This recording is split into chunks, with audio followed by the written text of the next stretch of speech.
So when it comes to my libertarian freedom or morality, those kind of things, that there are really good and bad things, right and wrong things, or that I really can choose to do other than whatever I ended up doing, that is not as strong perhaps as my belief that I exist, but it's so incredibly strong. It is incredibly strong, such that any argument that John Piper wants to bring to show that I don't have libertarian freedom is going to have premises that are more likely to be true than my own immediate intuition that I do have free will.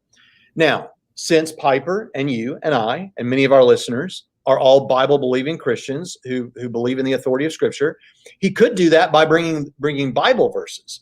The bad news for Piper is that, as you demonstrate every week on this show, Leighton, multiple times a week, is that the Bible isn't best explained that way. It isn't best explained on Calvinist interpretations, we would say. It's best explained on libertarian interpretations, at least much of the time, most of the time.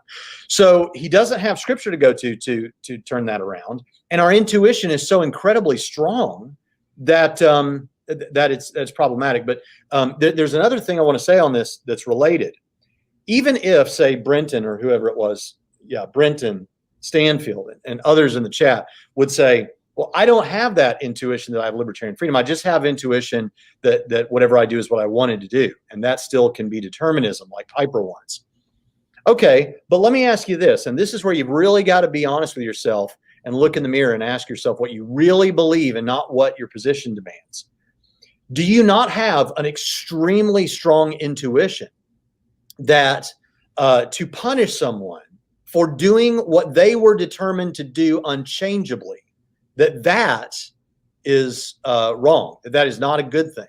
Is it not an intuition to you that when I say God determined that this particular man would rape and murder a child, he commanded the man not to rape and murder the child through secondary scriptures and things like that.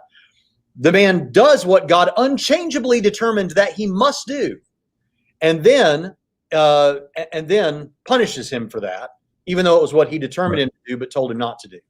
If there's not something inside of you that says, no, that is not justice, if someone wants to say that, I'm just not sure I believe them. Now,